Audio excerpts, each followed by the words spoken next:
నా చేపట్టుకోవటానికి నీకెంత ధైర్యం? నా తోటలో పూలు కోయటానికి నీకెంత ధైర్యం? పూలు కోయటానికి ధైర్యం ఎందుకు? ఇదేమైనా పుల్లి నోట్లో చేపెట్టడమా? అందంగా కనిపించే కోసాను. అందంగా కనిపిస్తున్నావు, నీ బుగ్గగిలితే నువ్వు ఊరుకుంటావా? చంప చళ్ళు అనిపిస్తాను.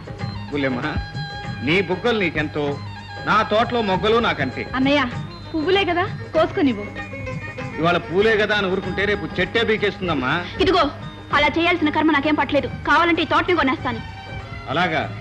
మొన్న రోడ్ను కొన్నావు, ఇవాళ తోటను కొంటున్నావు, రేపు ఊరినే కొంటానంటావు. నేను తలుచుకుంటే కొండ మీద కోతిని కొంటాను.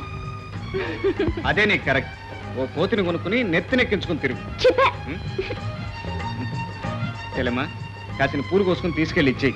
లేకపోతే నిప్పులు దొక్కిన కోతిలా అలా చిందులేస్తూనే ఉంటుంది. అలాగే అన్నయ్య. ఓ నువ్వా? లేకపోతే ఇంకెవరు అనుకున్నావయ్యా? ఏ విధమైనా అప్పడడానికి వచ్చాడేమో అనుకున్నా. ఈ అదవేంటికి ఎదవ కాకపోతే ఇంకెవరు వస్తారయ్యా? అంటే నేను విధవనా? లేకపోతే నేను ఎదవనా? అంటే నువ్వు అప్పుకొచ్చావా? ఆ? నువ్వు అప్పుకొచ్చావా?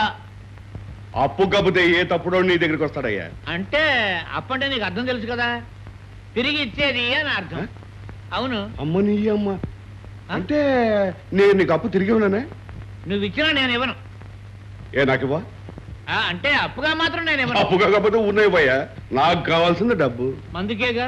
అందుకేగా. సరే, ఈ వేళ నుంచి నా బాకీలు వసూలు చేయి.